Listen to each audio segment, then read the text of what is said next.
की कहानी है, एक अहंकारी राजा की कहानी है, एक भ्रष्टाचारी राजा की कहानी है।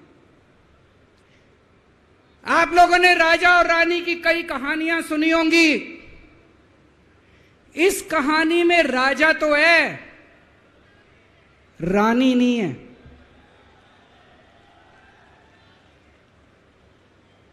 तो एक महान देश था, कई हजार साल पुराना देश।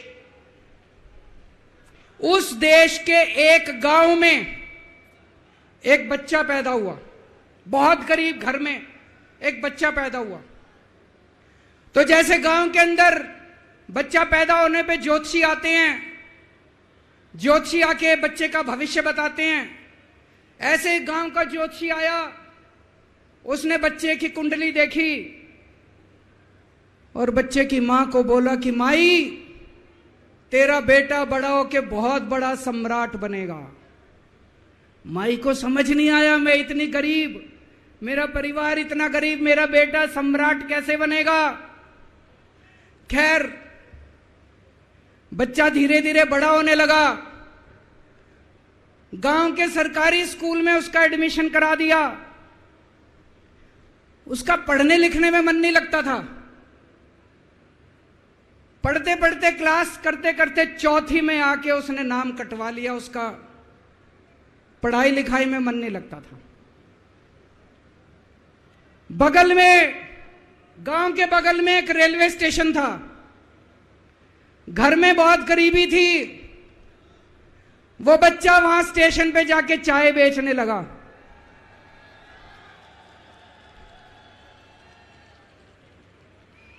चाय बेच के अपना गुजारा करता था। वो भाषण बहुत अच्छा देता था, बचपन से ही बड़ा अच्छा भाषण देता था। गांव के लड़कों को इकट्ठा कर लेता और भाषण देना चालू करता। धीरे धीरे आसपास के गांव में फैल गया कि यह बच्चा भाषण बड़े अच्छे देता है। आसपास के लड़के भी इकट्ठे हो गए और जो मर्जी टॉपिक हो भाषण देना चालू कर देता था और रुकता ही नहीं था, घंटों घंटों तक भाषण देता रहता था। बच्चा बड़ा हुआ। ज्योतिषी ने कहा था बड़ा होके बच्चा उस महान देश का सम्राट बन गया। लेकिन राजा तो अनपढ़ था, उसे तो कुछ आता नहीं था। अफसर आते, उस अनपढ़ राजा से जहां मर्जी साइन करा लेते, जहां मर्जी जो मर्जी साइन करा लेते। वो राजा अनपढ़ था, उसे लगता था मैं अगर अफसरों से पूछूंगा तो मेरी कमजोरी सबके सामने प्रकट हो जाएगी। अफसरों को लगेगा मेरे को कुछ आता नहीं है।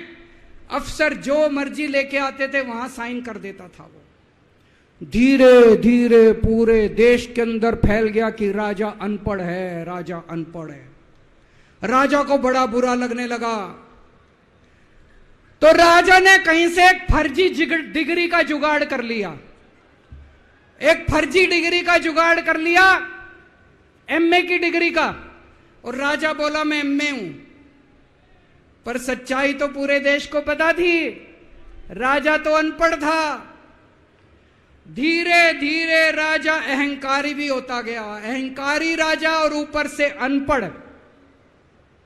जो मर्जी उस राजा के पास जाता और राजा से कुछ भी पास करा के ले आता। एक बार कुछ लोग गए, राजा को बोले जी नोटबंदी कर दो।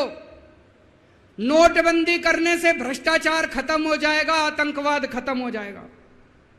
राजा को कुछ समझ नहीं आया। राजा की खूब चमची मारी उन्होंने। राजा ने एक दिन शाम को टीवी पे आके 8 बजे नोटबंदी कर दी। पूरे देश का बेड़ा गर्क हो गया दोस्तों। लंबी लंबी बैंकों के सामने लाइनें लग गई। कई लोग मर गए, दुकानें बंद हो गई, रोजगार बंद हो गए, बड़ी बड़ी इंडस्ट्री बंद हो गई। पूरे देश का बेड़ा गर्क हो गया। फिर एक दिन कोई आके बोला जी 2000 का नोट ले आओ। राजा 2000 का नोट ले आया। 4 साल बाद कुछ लोग आके बोले जी 2000 का नोट बंद कर दो। राजा ने 2000 का नोट बंद कर दिया। राजा को अकल तो थी नहीं, बेवकूफ था, अनपढ़ था। कभी 2000 का नोट चालू करता था, कभी 2000 का नोट बंद करता था। एक बार कुछ लोग आके बोले जी ये किसानों के कानून बना दो, इस कानून से किसानों का भला होगा। राजा ने कानून बना दिए, पूरे देश के किसान सड़कों पे उतर आए। 750 किसान मर गए आंदोलन में, और 1 साल के बाद राजा को वो तीनों कानून वापस लेने पड़े। एक बार उस देश के अंदर बहुत बड़ी महामारी फैल गई, चारों तरफ महामारी फैल गई, लोग मरने लगे। किसी ने आके बोला जी थाली बजवाओ तो देश ठीक हो जाएगा। तो राजा ने पूरे देश में थाली और चम्मच बजवा दिए। महामारी तो नहीं बची, महामारी तो फैली रही। किसी ने आके कहा जी डॉक्टरों की जरूरत पड़ेगी, दवाइयों की जरूरत पड़ेगी, इंजेक्शन की जरूरत पड़ेगी, तब महामारी रुकेगी। राजा अपने दोस्तों का बड़ा ख्याल रखता था। उसके दोस्त थे। एक दोस्त ने 10,000 करोड़ रुपए चोरी कर लिए, राजा ने उसको देश से भगा दिया। दूसरे दोस्त ने 20,000 करोड़ चोरी कर लिए, राजा ने उसको भी देश से भगा दिया। पर एक दोस्त ऐसा था जिससे राजा की ज्यादा ही दोस्ती थी। कौन था? उसको उन्होंने सारे एयरपोर्ट बेच दिए, सारे जहाज बेच दिए, सारे सी पोर्ट बेच दिए, उन्होंने आसमान बेच दिया, जमीन बेच दी राजा ने, खदानें बेच दी। उस दोस्त पे राजा मेहरबान था। राजा का एक और दोस्त था। वो दोस्त इतना गंदा था कि उसने कुछ अंतर्राष्ट्रीय खिलाड़ी महिलाओं के साथ बदतमीजी करी, लेकिन राजा ने दोस्ती नहीं छोड़ी। मजाल जो उस दोस्त के ऊपर कोई आंच आ जाए, राजा उस दोस्त के साथ खड़ा रहा, लेकिन उसने खिलाड़ियों का सुना। राजा का एक और दोस्त था। उस दोस्त ने किसानों के ऊपर गाड़ी चढ़ा दी, रौंद दिया, कुचल दिया किसानों को। राजा ने अपनी दोस्ती नहीं छोड़ी। इस बात पे तो दाद देनी पड़ेगी कि राजा दोस्तबाज था, 1 नंबर का दोस्तबाज था। चारों तरफ अत्याचार हो गया, चारों तरफ देश के अंदर इनके अपने लोग जो थे वो बलात्कार करने लगे, गलत काम करने लगे, हाहाकार मच गया।